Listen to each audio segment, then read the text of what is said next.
Hola, es un gusto poder saludarte en esta oportunidad. Vamos a comenzar nuestra materia de evangelismo y misión en la era posmoderna. Vamos a ver particularmente los desafíos de la Iglesia en el siglo XXI, un mundo de cambios y complejidades. Y en esta primera unidad quisiera hablarte de un mundo hipermoderno, donde todo es líquido. Déjame aclararte conceptualmente algo. Si bien nosotros seguimos teniendo en nuestra mente que estamos bajo la posmodernidad pasó hace 30 años. Hoy estamos en lo que los sociólogos llamamos la hipermodernidad o la supermodernidad. Según Nicole Auber, el individuo hipermoderno precede al modelo de sociedad hipermoderna y tiene sus orígenes allá en la década de 1970, fundamentalmente en el hemisferio norte, tanto en Europa occidental como América del Norte. Sin embargo, estas particularidades del hombre hipermoderno que vamos a ver a continuación se fueron profundizando o acentuando hasta lograr lo que conocemos como una sociedad hipermoderna. Se desarrolló o profundizó a partir de la década de 1990 y hizo su eclosión en el año 2000, en la década del 2000, fundamentalmente a partir del desarrollo tecnológico y de la evolución tecnológica. Será esta faceta de la hipermodernidad la que definitivamente vino a traer una modificación, un cambio en los patrones culturales y sociales que nosotros conocemos al día de la fecha.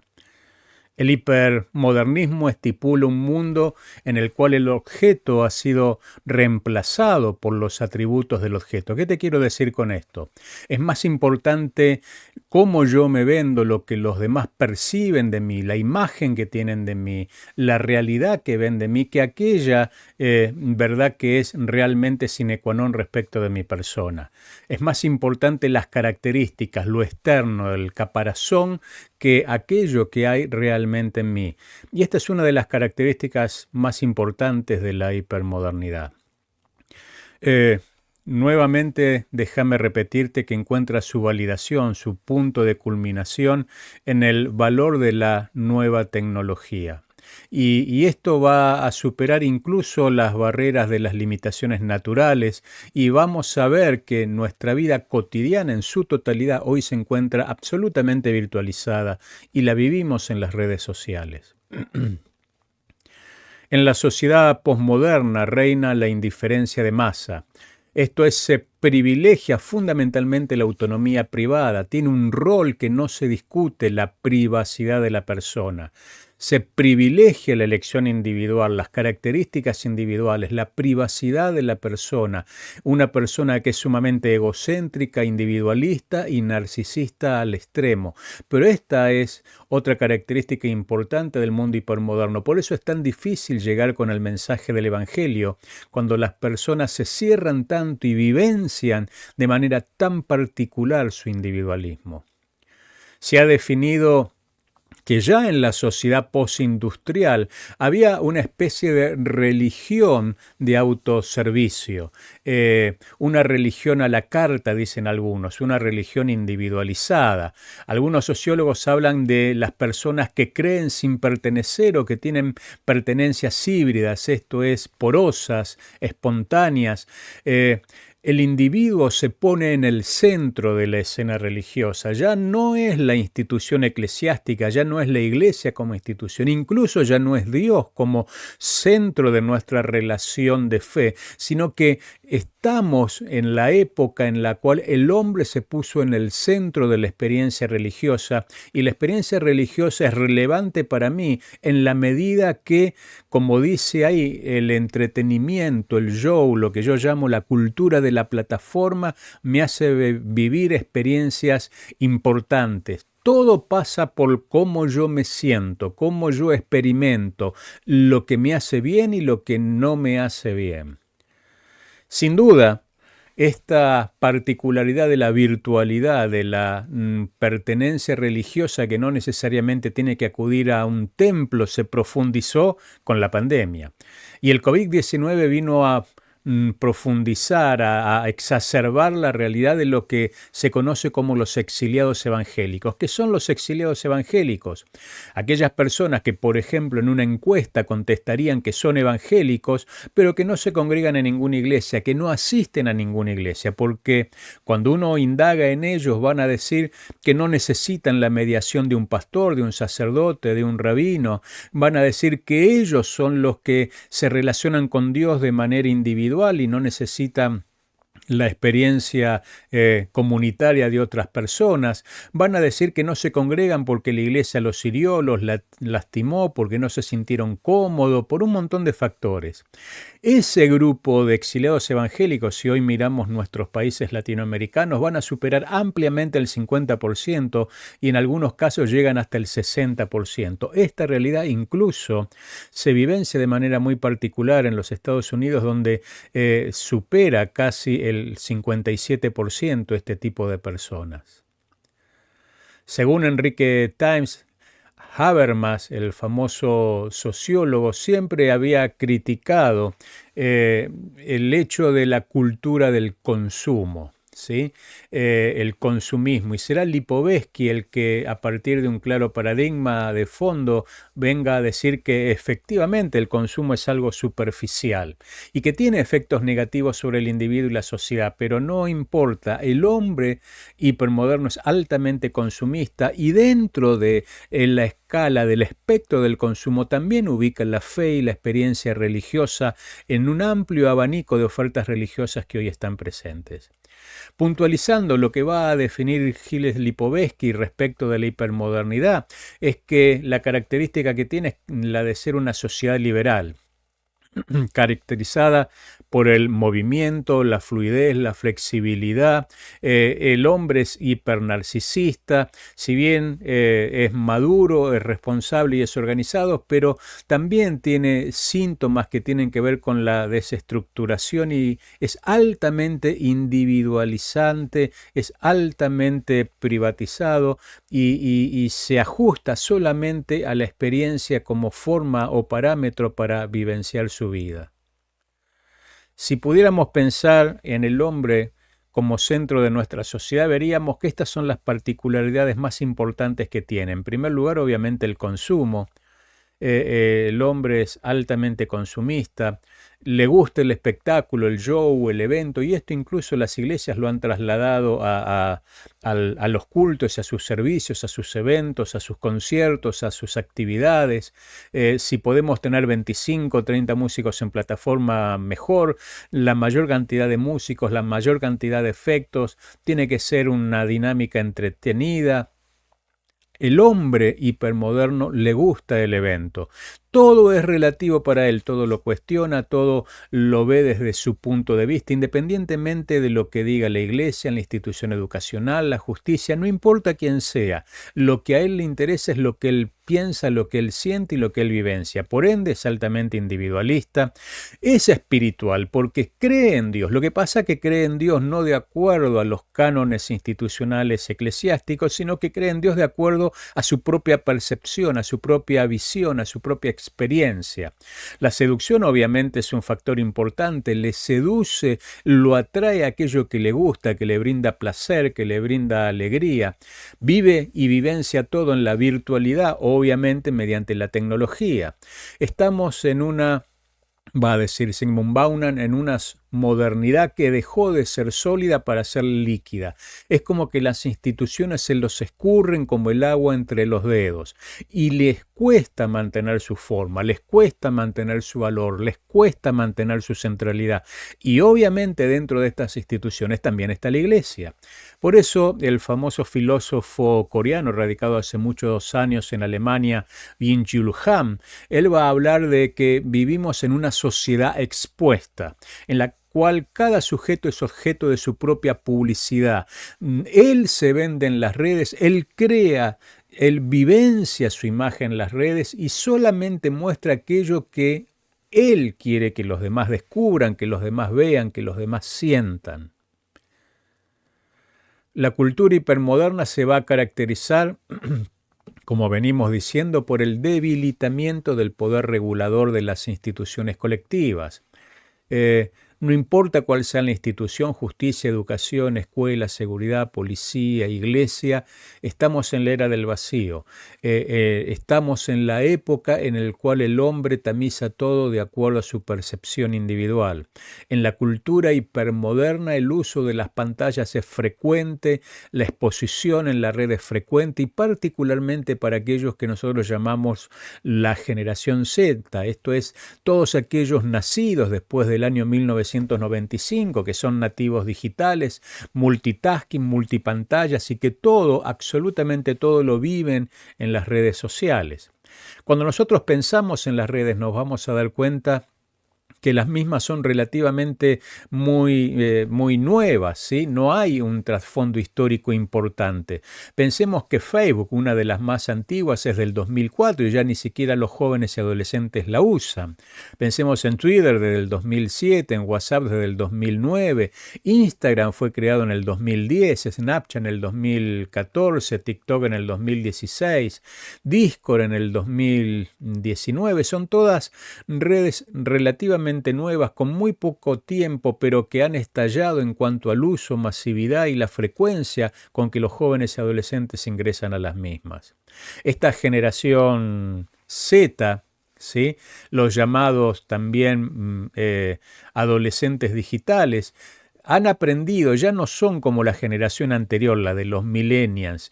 Estos son más estructurados, son altamente digitales, individualistas, protegen su privacidad al extremo prácticamente y aman la naturaleza, el medio ambiente y cuestionan absolutamente todo. Desde ese punto de vista es que algunos los definen como transgresores naturales. El problema es que no se atan a modas, a patrones establecidos, a marcos estables y delineados.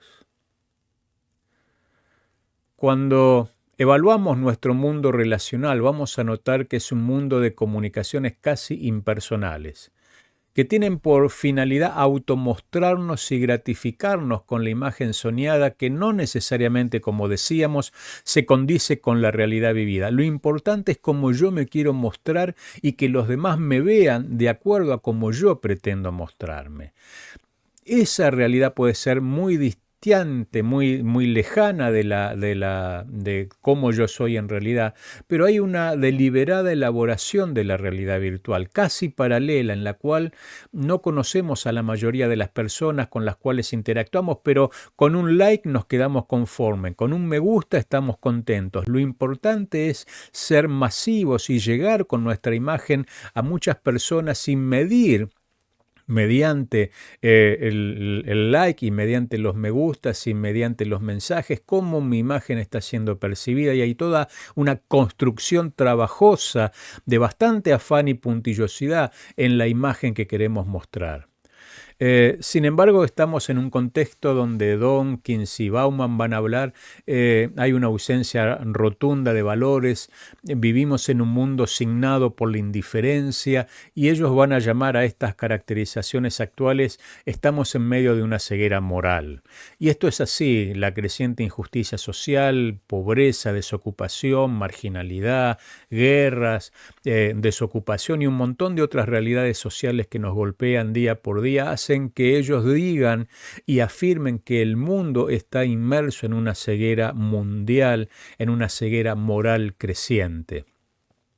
Como te decía, factores vinculados a la pobreza en Latinoamérica sigue creciendo y más después del auge de la pandemia, esto lo vamos a ver más adelante. La creciente injusticia social, la concentración de dinero simplemente en unos pocos, la brecha, amplia brecha entre los más necesitados y los que más tienen, los múltiples problemas laborales. En Latinoamérica, como consecuencia de la pandemia, vamos a verlo más adelante, se perdieron 191 millones de puestos de trabajo, cerraron muchas empresas, muchas pymes, muchas fábricas, muchos cuentas propistas perdieron su trabajo y recién ahora están empezando a reactivar laboralmente su situación. A esto tenemos que sumar, como dice Bauman, la ceguera moral, los problemas morales crecientes, como de la mano de la ideología de género están avanzando, y obviamente problemas previsionales, porque en un mundo signado por la injusticia, por la pobreza, por la desocupación, sin duda nuestros mayores van a tener serios problemas previsionales a la hora de su retiro. Esta ceguera moral creciente, déjame leerte una cita textual.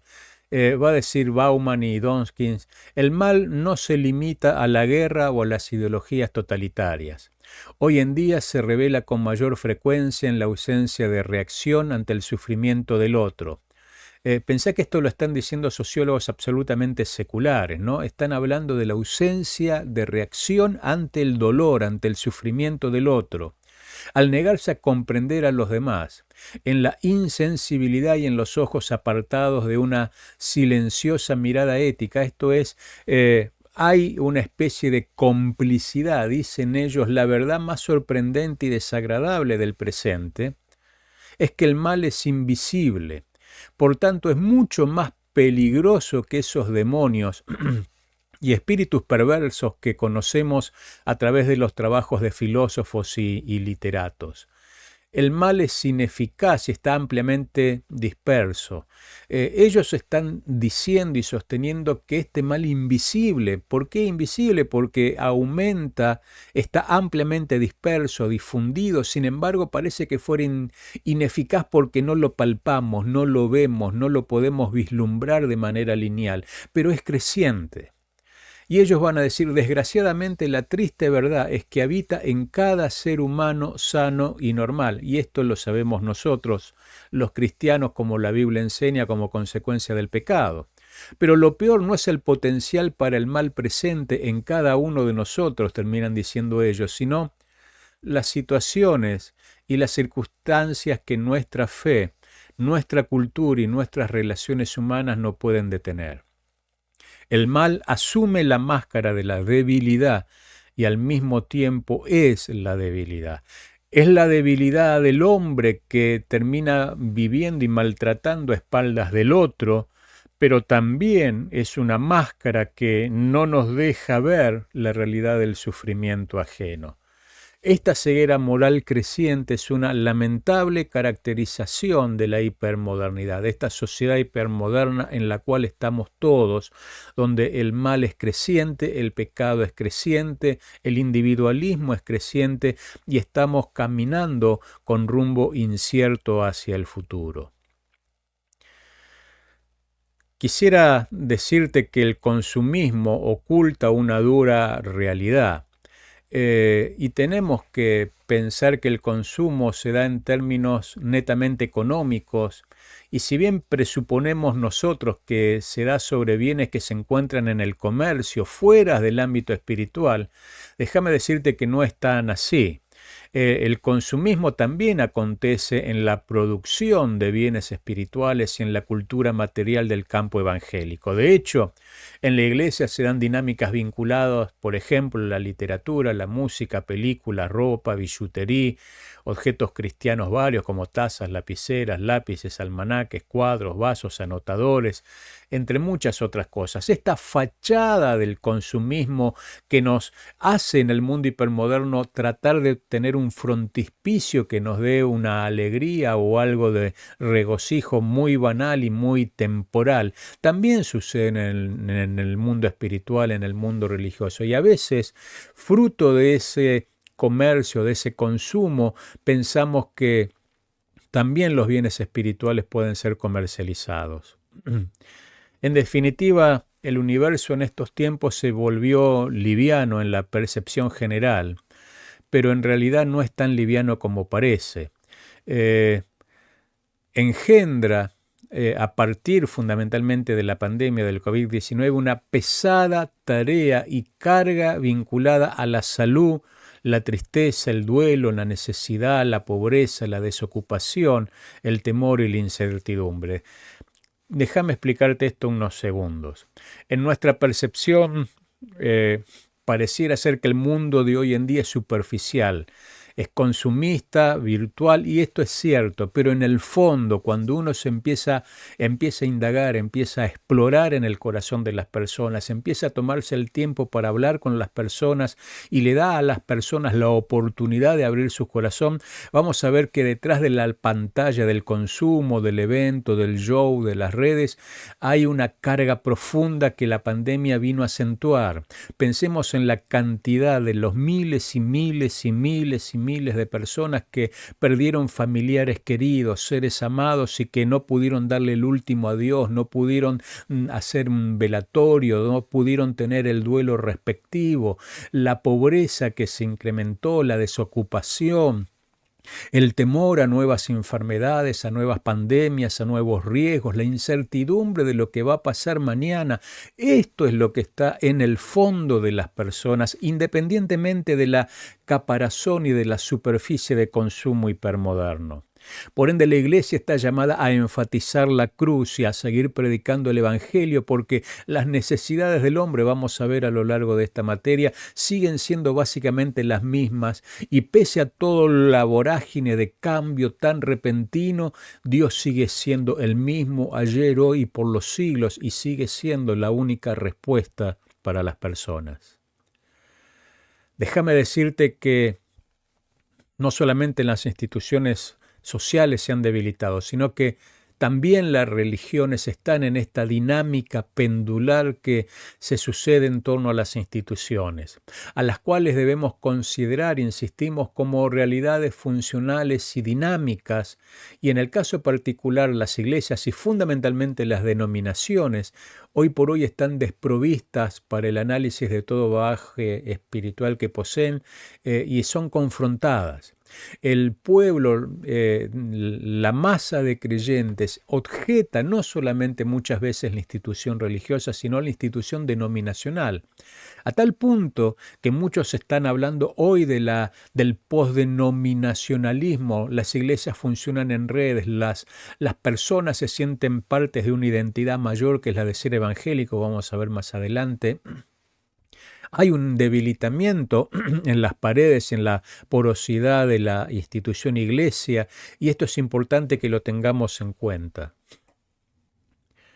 En este sentido debemos pensar que muchas veces las presiones vienen desde los entornos globales estereotipados, pero también la Iglesia tiene presiones internas que generalmente nacen en sus bases, en el hombre y la mujer común de fe, que vienen a poner en tela de juicio varios comportamientos, varios componentes de la institución religiosa y que perciben la necesidad de adaptación de esos modelos eclesiásticos. Y fungen muchas veces como procesos subterráneos que van socavando la institución desde abajo, no necesariamente desde el mundo, sino desde la propia institución, pretendiendo innovación, pretendiendo cambios para ayornar la institución religiosa a los tiempos modernos, y no siempre los pastores nos damos cuenta de esta realidad que se vive en las iglesias. Por eso, hoy podemos hablar de que hay una identidad aglutinante mayor o superadora, que es la de ser evangélico. Hace unos 30 años atrás, uno cuando le preguntaban si creía en Dios decía, sí, yo soy bautista, soy pentecostal, soy metodista, soy hermano libre, soy luterano, soy reformado. Hoy por hoy las personas dicen soy evangélico. Hay una identidad aglutinante superadora de las pertenencias denominacionales que es como un paraguas que nos cubre a todos. Ya no somos bautistas, cuadrangulares, pentecostales, metodistas, hermanos libres. Ahora somos evangélicos, y así la gente responde. Hay una identidad superadora. Ahora bien, tenemos que tener en cuenta que estamos en la época del postdenominacionalismo. Entonces, pensemos por unos instantes que hace muchas décadas se viene sucediendo en Latinoamérica una transversalidad litúrgica.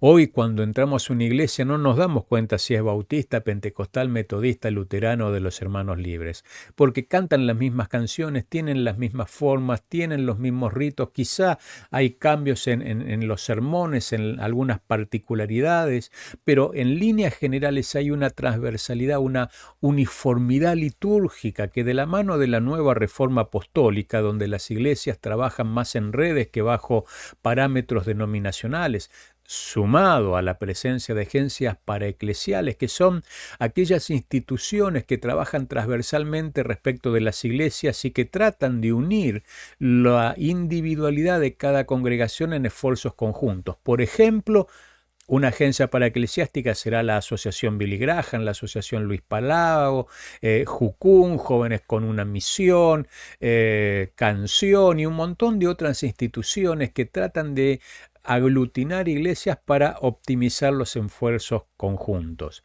Sin embargo, la tarea conjunta de la transversalidad litúrgica, el trabajo en redes y estas agencias ha licuado, ha diluido, ¿sí? Las pertenencias identitarias de las denominaciones, por eso hablamos de uniformidad litúrgica, llevándonos a lo que algunos llaman, como decíamos, posdenominacionalismo.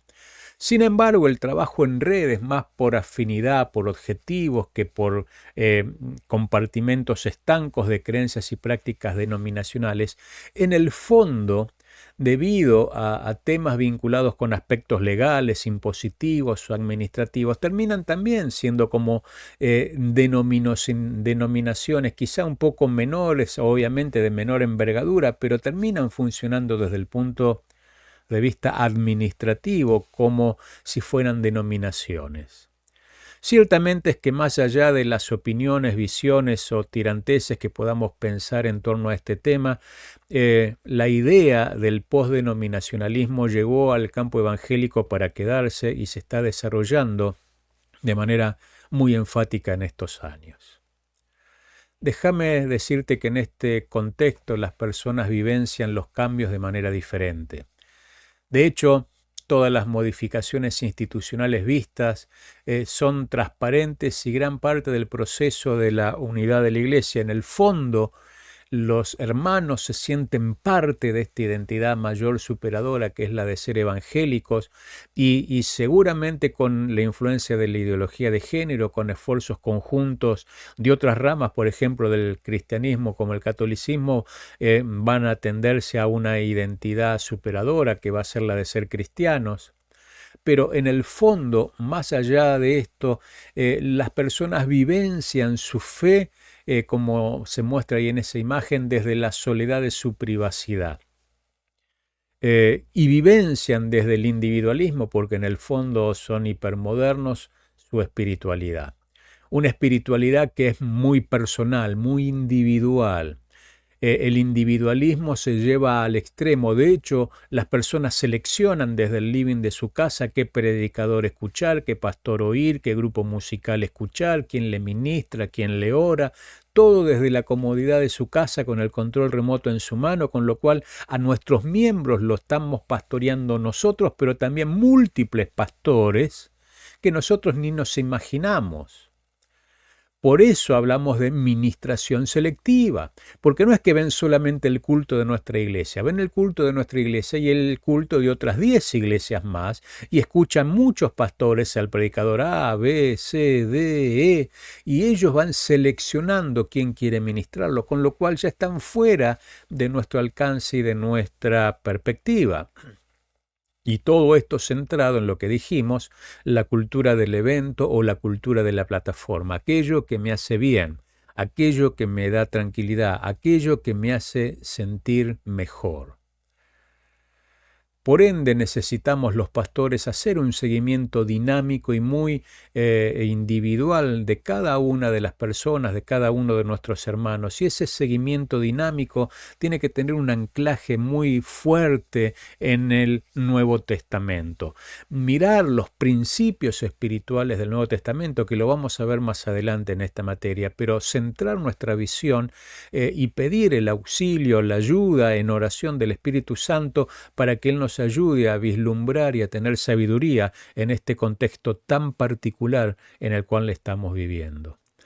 Muchas gracias, espero que esta materia te haya servido, te parezca útil.